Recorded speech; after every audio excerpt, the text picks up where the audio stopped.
It is fished every day and in nearly every ocean on the planet.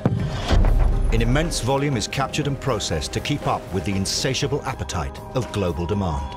It is served in trendy restaurants around the world and in tin cans for school lunches. They are among the most valuable commodities in the ocean.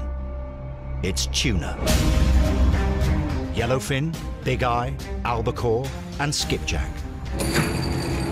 4.5 million tons of tuna are caught each year, and nearly half of the global supply is caught in the Western and Central Pacific. It's a $5 billion a year industry and an economic lifeline for dozens of island nations. But for how much longer? People consider the ocean an endless bounty, but the ocean is far from unlimited. Tuna are part of the breadbasket of the world. If we lose that from the ecosystems, that's going to be a significant loss to everyone. The Pacific is so dependent on these fisheries resources that a collapse could be devastating, and it might be decades for them to recover from that, if at all. If we lose our tuna, we lose our entire way of life.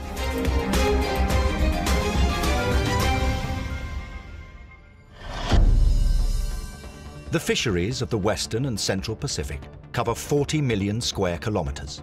It's a vast area populated by small island countries, which, according to international law, own all of the fish within 200 miles of their coastline.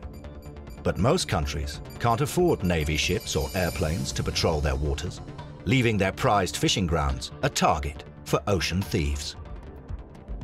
The Vessel Monitoring System, or VMS, is an essential tool in preventing illegal and unreported fishing within the exclusive economic zones of its member countries. Fishing is their one and only source of revenue, and licensing of that fishing and keeping it strictly legal is what we're all about. We have a huge amount of responsibility to safeguard these fish stocks for the future. Each ship transmits a signal that is similar to an airplane transponder, and that provides vital clues as to whether the boat is operating legally.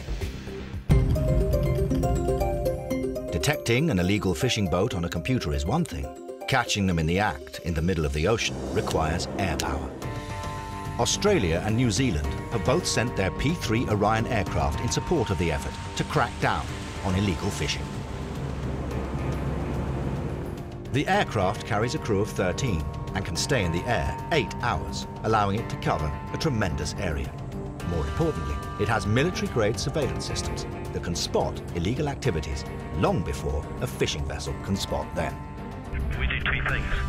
One, we will detect any illegal, unregistered or unregulated fishermen, but also by being up here patrolling regularly, we provide a deterrence effect. So we will, in effect, stop the guys from the bad behaviours. We have the radar, we've got a very good electro-optics camera.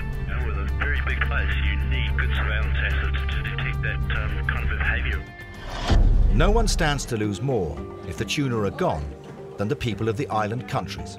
And it's why the United Nations Development Programme, along with the Global Environment Facility, made significant investments to improve the management of the fisheries. It was a milestone event for fisheries management, putting in place a very advanced fisheries regime in terms of compliance monitoring, in terms of ecosystem-based approach based on sound science to set appropriate levels of fishing to sustain the resource. Our small investment in strengthening the management of the West Central Pacific fisheries is as much an investment in the environment of the West Pacific as it is in the people. Nowhere are people more protective of their fisheries than in the Western Central Pacific. It's a way of life. It defines their culture. It's how islanders make their living and feed their families. And without it, everything falls apart. This cannery, it's really important to the people here, to their lives, to their families, and to the surrounding communities as well. We're worried if the tuna stock is gone, because the job here depends very much on the fish that we have in our waters. In the past 10 years, more boats with bigger capacity have been licensed to fish in the Western and Central Pacific. Catch rates have more than doubled. For now, it is still the most productive fishery on the planet, but the oceans are sending a clear signal. We've got this upward increase in the amount of biomass coming out, and at some point the system's got to give.